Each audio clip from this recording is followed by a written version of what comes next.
आज Doubtnut app download करें। Doubtnut पर अपने सभी गणित, रसायन विज्ञान, भौतिक विज्ञान और जीव विज्ञान के डाउट्स का करो सफाया। बस प्रश्न की फोटो खींचो, एक ही प्रश्न को क्रॉप करो और तुरंत वीडियो सोल्यूशन पाओ। अभी डाउनलोड करें। नमस्कार दोस्तों, स्वागत करता हूं आप सभी का। आपका प्रश्न, प्रत्युष ने सल्फर चूर्ण को स्पैचुला में लेकर उसे गर्म किया तथा परख नली को उल्टा करके उत्सर्जित गैस को एकत्र किया। ठीक है ना, तो उसने निम्न परिणाम प्राप्त हुए उसे। तो जय पहला इसमें प्रश्न जो पूछ रहा है वह कह रहा है गैस की क्रिया क्या होगी। ठीक है, दूसरा इसी का जो पहला भाग होगा, ठीक है ना, तो मतलब जो गैस है वह किस प्रकार से प्रक्रिया करेगी। जी पहला जो हमें दिया है सूखे लिटमस पेपर पर, दूसरा कह रहा है आर्द्र लिटमस पेपर पर। ठीक है ना, तथा इसी में जो हमारा दूसरा प्रश्न पूछ रहा है वह कह रहा है ऊपर की अभिक्रियाओं के लिए संतुलित रासायनिक अभिक्रिया लिखिए। ठीक है ना, तो आइए हम इस प्रश्न के उत्तर को देखते हैं। ठीक है ना, तो इस प्रश्न के उत्तर को समझने के लिए हम पहले जो इसका चित्र बनेगा, ठीक है, वह भी हम देख लेते हैं। ठीक है ना, तो जो इसका चित्र वो इस प्रकार से है कि, तो जैसा कि हम इस चित्र में देख सकते हैं कि ये हमने यहाँ पर जो स्पैचुला है, ठीक है, जिसको हम सल्फर पाउडर भी कहते हैं, ठीक है ना, तो इसको हमने जब बर्नर की सहायता से गर्म किया, ठीक है, तो ये हमारी जो यहाँ वह हमारी सल्फर डाइऑक्साइड गैस उत्पन्न होती है। ठीक है ना, अर्थात ये हमारी यहाँ पर SO2 गैस उत्पन्न होती है। चूंकि ये हमारा क्या है कि जब हमने यहाँ पर ये सल्फर है, ठीक है ना, जो ये सल्फर पाउडर है स्पैचुला, ठीक है, इसको हमने किसमें, वायु की उपस्थिति में इसका जो है गर्म करते हैं। ठीक है, तो ये वायु से अभिक्रिया करके ये सल्फर, ये हमारा सल्फर डाइऑक्साइड गैस बनाता है। ठीक है, और ये जो सल्फर डाइऑक्साइड गैस होती है यह एक अम्लीय प्रकृति वाली गैस होती है। ठीक है ना, ये हमारी अम्लीय प्रकृति की गैस होती है। ठीक है ना, तो अतः अब जैसे कि हमें इस प्रश्न में विभिन्न प्रश्न दिए हैं, ठीक है, तो उन सभी के उत्तर हम देख लेते हैं। ठीक है ना, तो जैसा कि हमें ये पहले भाग में कह रहा है कि गैस की क्रिया क्या होगी। ठीक है, किससे, सूखे लिटमस पेपर पर तथा आर्द्र लिटमस पेपर पर। ठीक है ना, तो आइए हम इस प्रश्न के उत्तर को देख लेते हैं। ठीक है, तो जो पहले ए का खंड का पहला खंड का उत्तर होगा, ठीक है, तो वह होगा हमारा कि जो ये सूखे लिटमस पेपर पर ये जो SO2 गैस है वो कोई प्रभाव नहीं डालेगी। ठीक है, क्योंकि कोई भी अम्ल या क्षार होता है उसकी प्रकृति को प्रदर्शित करने के लिए, अम्लीय या क्षारीय प्रकृति को प्रदर्शित करने के लिए उसे नमी की आवश्यकता होती है। ठीक है ना, अतः सूखे लिटमस पेपर पर गैस की कोई अभिक्रिया नहीं होगी।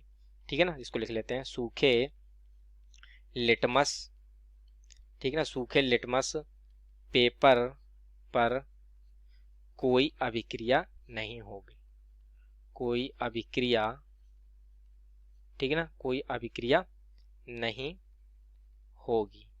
ठीक, तथा जबकि जो हमारा ये दूसरा इसमें था कि नमी वाला यानी आर्द्र लिटमस पेपर पर क्या प्रभाव पड़ेगा।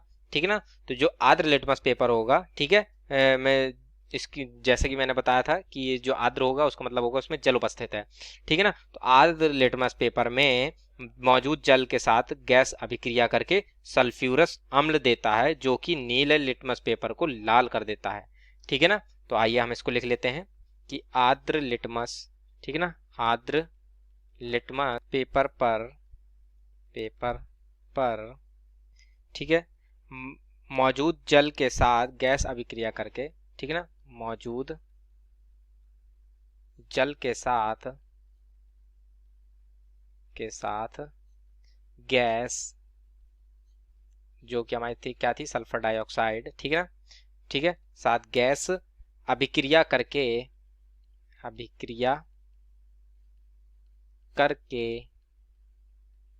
ठीक है ना, अभिक्रिया करके सल्फ्यूरस अम्ल देगी, सल्फ्यूरस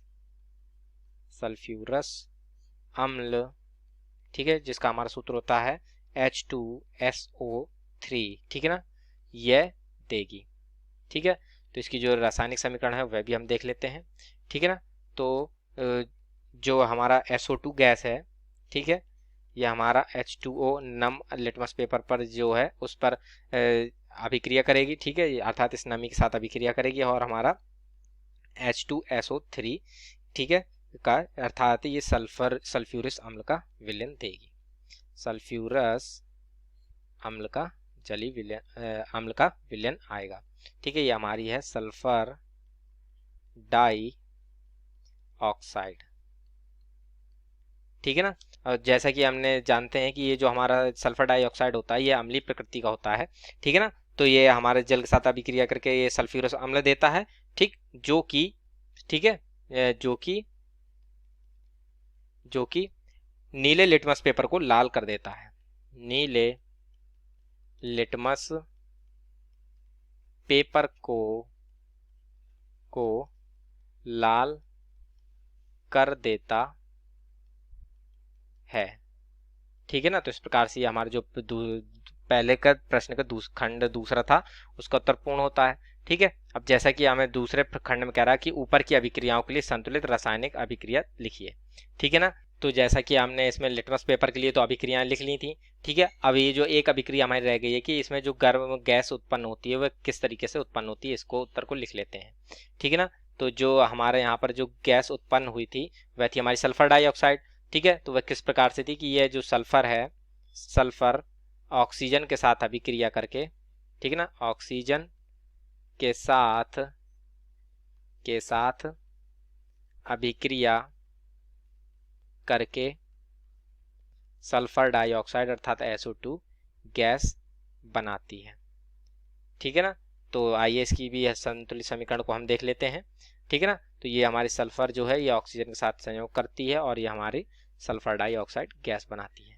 ठीक है ना। तो इस प्रकार से ये जो हमारी जो संतुलित समीकरण है, ठीक है, वह हमें प्राप्त हो जाती है। ठीक। तो एक जो संतुलित समीकरण हमने ये देखी थी कि जब ये आर्द्र लिटमस पेपर के साथ अभिक्रिया करती है, ठीक है, और तथा जो हमारी दूसरी समीकरण थी वह हमारी क्या थी कि सल्फर जब ऑक्सीजन के साथ अभिक्रिया करता है और इसको हम गर्म करते हैं तो इसके फलस्वरूप हमारा सल्फर डाइऑक्साइड गैस बनती है। ठीक है ना। Sulphur dioxide. ठीक है ना। तो इस प्रकार से दोनों ही समीकरण हमने देख ली कि और ये हमारी संतुलित समीकरण हैं। ठीक है ना। तो इस प्रकार से हमारे प्रश्न का उत्तर पूर्ण होता है। आशा करता हूँ आप सभी को उत्तर समझ में आया होगा। धन्यवाद। कक्षा 6 से 12वीं से लेकर नीट, IIT, JEE वो एडवांस के लेवल तक 1 करोड़ से ज्यादा छात्रों का भरोसा। आज ही डाउनलोड करें डाउटनेट ऐप या व्हाट्सएप करें अपने सारे डाउट्स 8400 400 400 पर।